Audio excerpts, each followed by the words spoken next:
এই ব্যাটারে আমিও কিন্তু মারতাম, আমি এই ব্যাটারও মারতাম এই এ ভাই এই এ ভাই শুনছেন? জি ভাই, বলেন। ভাই আপনি কি খবর শুনছেন?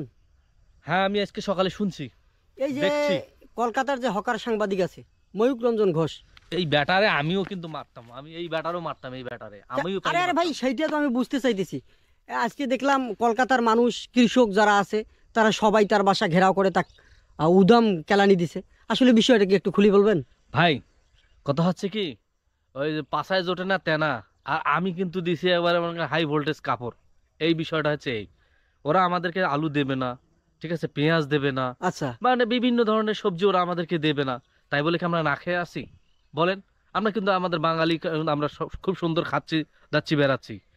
আমরা, ওরা দেয়নি তাতে কি হয়েছে? আমরা ইন্ডিয়ার কাছে নেই নাই, পাকিস্তানের কাছে নিয়েছি, চীনের কাছে নিয়েছি, আরো অনেক জায়গায় আছে। তার কারণে আমরা ভাই ক্রেতা, আমরা ইচ্ছা করলে ভাই ডোনাল্ড ট্রাম্পের কাছেও কিনতে পারি।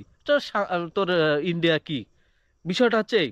তা আমরা নেই, আমরা অন্যখানে ব্যবস্থা করছি। এই কারণে কলকাতার যে কৃষক আছে, এই শ্রমিকরা, ঠিক আছে, এই শ্রেণীর মানুষরা, তারা তো ফসল ফলাইছে, বিক্রি করবে, ভালো একটা আয় করবে, এটার জন্যই তো।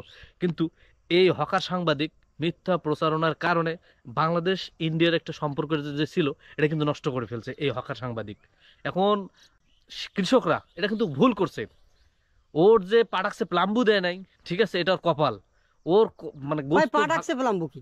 ওটা আপনি বুঝবেন না, ঠিক আছে, যারা বুঝার বুঝে নিছে।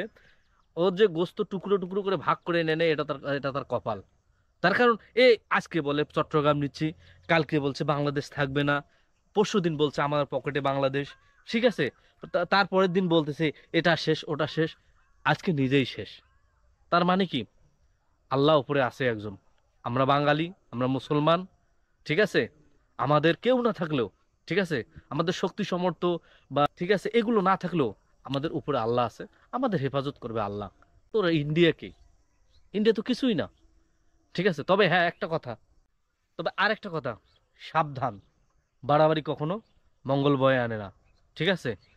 অতএব সাবধান হয়ে যান, ভালো থাকেন, ভালো প্রচারণা করেন, সম্পর্ক অটুট থাকবে। আল্লাহ হাফেজ।